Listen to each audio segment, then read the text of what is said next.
Coucou, aujourd'hui je vais vous parler du géranium rosa. J'espère que vous m'entendez parce que j'ai un fond musical qui vient de chez le voisin.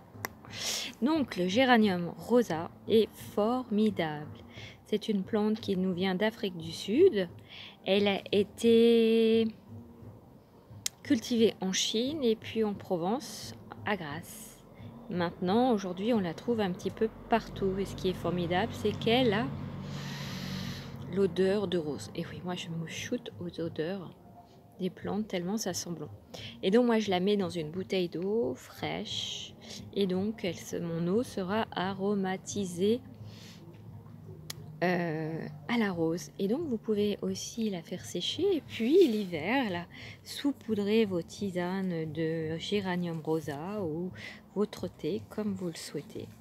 Et vous savez, elle a d'autres vertus. Elle est principalement utilisée en huile essentielle. Donc on la dilue bien entendu dans une huile végétale avant de l'utiliser. Et on la teste au creux de son bras pour voir si on n'est pas allergique avant de l'utiliser. C'est la règle avec les huiles essentielles. Donc cette plante a beaucoup de vertus. Elle est anti-inflammatoire, antispasmodique et antibactérienne. Donc, cette petite plante apaise.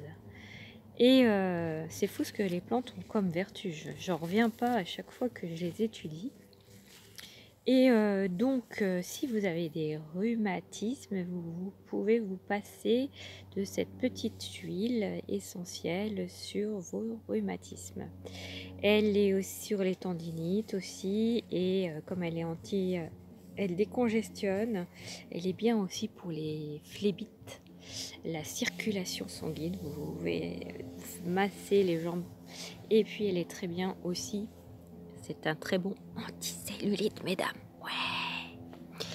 Et puis vous pouvez aussi l'utiliser pour les mycoses, les mauvaises mycoses là qu'on attrape à la piscine de temps en temps. Ou bien, si vous en avez des mycoses vaginales, vous pouvez vous mettre l'huile essentielle sur le petit bassin. Mais attention, dans de l'huile, hein, attention à ça. Et puis quoi d'autre? Donc elle est très bien aussi pour l'eczéma, pour les taches brunes là de vieillesse.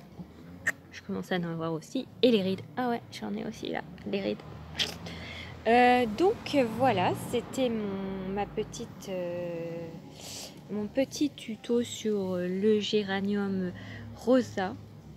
Et puis qu'est-ce que je voulais vous dire aussi? Ah oui, je sais plus si je l'ai dit, mais je crois que je l'ai pas dit. C'est si tu veux chasser les moustiques, tu mets ça devant ta fenêtre et ils partiront tout de suite parce qu'ils n'aiment pas les moustiques, ils n'aiment pas l'odeur. Donc voilà. Et puis si tu es un petit peu anxieux, hein, comme moi, qui est un peu stressé comme ça, bah, tu mets quelques gouttes sur un mouchoir, tu respires et ça t'apaise. Tu sais, quand tu mets au masque, moi j'en mettrais bien un peu dans un masque. Le masque. Et là tu respires plus le masque, tu respires l'huile essentielle qui t'apaise. Ah oui, j'avais oublié, si tu as des petites plaies, des petites blessures, des petits segments, des petites brûlures, tu te passes du géranium rosa. Et voilà, c'était mon tuto du jour sur ma favorite de l'été, géranium rosa. Voilà, je vous embrasse et à bientôt pour de nouvelles aventures. La prochaine fois, de quoi je vais vous parler? Je crois que je vais vous parler d'un basilic, mais pas n'importe lequel. Je vous laisse découvrir la prochaine fois. Je vous embrasse et gros bisous!